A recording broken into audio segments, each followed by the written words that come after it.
Olá! Quando se fala em África, a gente pensa logo em pobreza. Mas o continente africano é um mercado consumidor, objeto de atenção de países e grupos empresariais que têm visão econômica e geopolítica. A China é hoje o maior investidor e parceiro comercial dos africanos.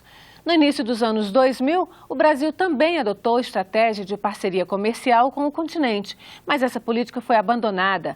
E ano passado, o comércio Brasil-África voltou a valores de 2006. Para nos falar sobre esse mercado tão pouco conhecido dos brasileiros, o Agenda Econômica recebe hoje o especialista em comércio exterior, Altair Maia.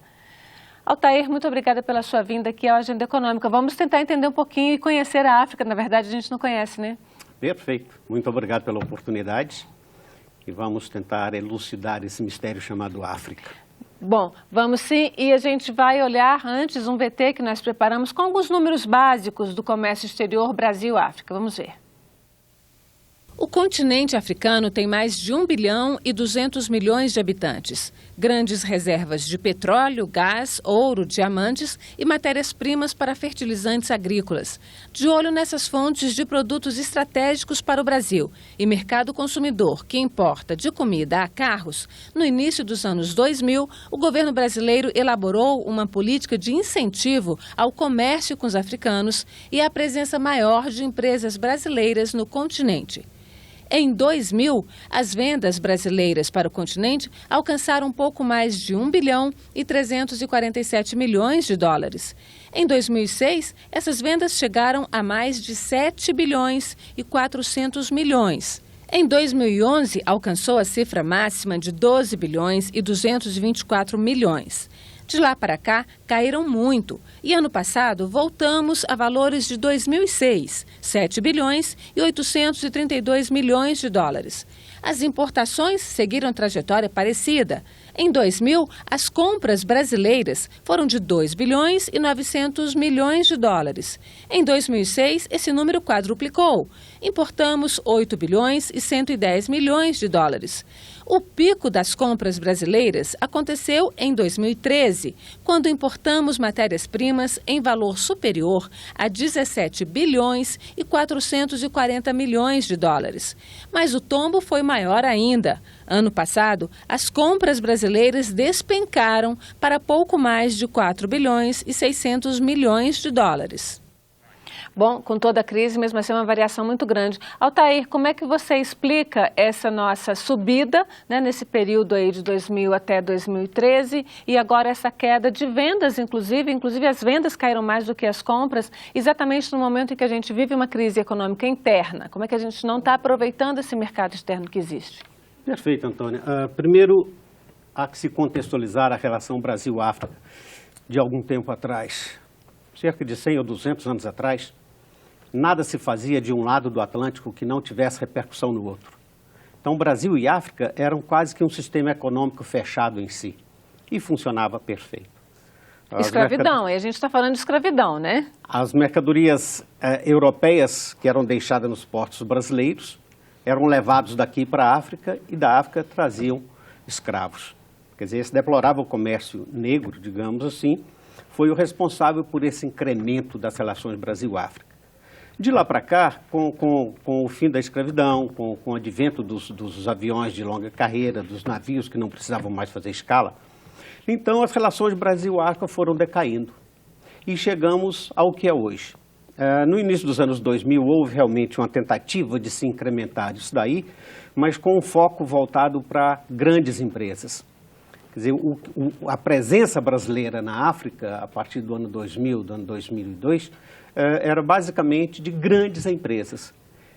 Fora isso daí, paralelamente a isso, o comércio Brasil-África basicamente está concentrado em 2 ou 3 itens.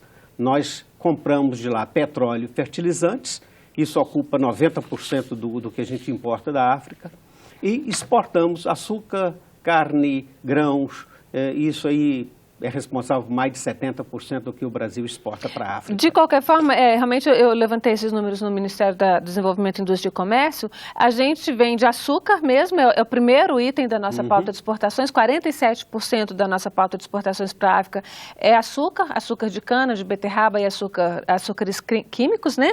Frango, congelado, minério de ferro aglomerado a gente vende também para eles e carne bovina desossada, né? E só para a gente até esclarecer um pouco o nosso telespectador, o que é que compõe efetivamente essa nossa pauta comercial hoje? E a gente compra nafta para petroquímica, óleos brutos de petróleo, fertilizantes agrícolas, a matéria-prima, obviamente, e gás natural liquefeito de petróleo. Mas, de qualquer forma, a gente teve um comércio. Por que que caiu tanto? Não vale a pena exportar para a África e não vale a pena importar da África, já que eles são grandes produtores? Vale a pena sim, mas nós tivemos aí tanto a crise interna aqui no Brasil quanto a crise externa, e isso afetou bastante as relações Brasil-África, as relações comerciais Brasil-África.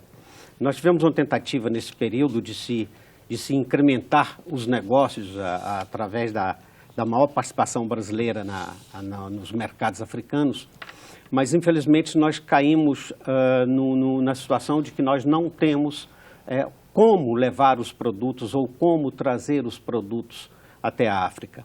O que nós temos hoje é um comércio de petróleo, de grãos, de açúcar, e isso é feito em navios próprios. Esses navios não são navios para levar produtos manufaturados. Navios próprios das companhias, dos vendedores? Dos commodities, tanto compradores quanto vendedores. São companhias que operam no mundo inteiro. Quer dizer, um navio que transporta petróleo, ele transporta petróleo. Só petróleo. Um navio que transporta açúcar, ele enche seus porões de açúcar e fim de papo, não se leva mais nada. Né? O que é necessário é que tenhamos linhas marítimas para a África que leve o produto manufaturado. Esse é o que segura o comércio e é que dá estabilidade ao comércio. Mas mesmo nesse comércio incipiente e de produtos semi-industrializados, porque existe uma tabela também nas nossas exportações, a gente exporta mais industrializados, né? Mas porque eles consideram os manufaturados e os semi-manufaturados, porque açúcar é razoavelmente semi-manufaturado, né? Semi-industrializado. Mas mesmo aí, eu queria que você explicasse bem essa questão dessa queda de comércio, porque por que a gente chegou a ter um comércio maior, né, já foi o dobro, mais do que o dobro do que é hoje, e de repente caiu. Eu queria entender esse ponto especificamente. Perfeito. Nós temos que, a partir de 2008, 2009, o Brasil entra realmente num período recessivo muito grande, e isso afetou tanto os preços internos quanto externos. E você há de convir que no mercado internacional é um mercado extremamente competitivo. Quer dizer, quando você tira o pé de um local, alguém coloca, indubitavelmente. Quer dizer, você não pode pensar, eu vou sair do mercado momentaneamente, depois eu volto. Você pode voltar, mas é muito mais difícil voltar do que permanecer. Então, isso aí o Brasil descuidou de alguma forma da questão africana, e nós tivemos aí, 2012, 2013, essa queda acentuada, né, que levou a essa situação que retornamos aos mesmos valores de 2006. Eu vou insistir, o Brasil descuidou como? Porque acho que se a gente não entender como é que a gente perdeu um mercado, que não é um mercado tão pujante quanto a China, quanto a Europa, quanto os Estados Unidos, mas é um mercado, para quem está em crise é um mercado importante. O que é que o Brasil fez que perdeu esse mercado? O Brasil não fez. O que o Brasil não fez? Nós tínhamos essas relações Brasil-África lastreadas nas grandes empresas construtoras. As grandes empresas construtoras começaram a sofrer uma concorrência muito forte da China. Nós começamos a perder a construção de estradas, construção de aeroportos, construção de refinarias. Inclusive há uma refinaria em Gana, ou Nigéria, se não me engano, que já estava tudo definido, pré-definido para que o Brasil fizesse e de repente ficou com os chineses. Então, essa perda do mercado, das grandes empresas, acarretou a perda dos pequenos negócios também. Pequenos negócios, de negócios manufaturados, não negócios não lucrativos. Então, invertendo a pergunta, o que os chineses fizeram que tiraram esse mercado do Brasil? Porque se essa refinaria estava praticamente certa que viria para uma grande construtora brasileira e não veio, foi para os chineses, o que os chineses fizeram? Os chineses fizeram o que deveríamos ter feito. O que os chineses fizeram? Abriram uma linha de crédito muito forte para a África. Além da linha de crédito, a presença chinesa se fez notar nos principais mercados. os principais mercados de Angola, da África do Sul, do Senegal, na própria Guiné-Bissau, Nigéria. Então, os chineses participaram muito ativamente, tanto nessas licitações de grandes obras, quanto de pequenas obras.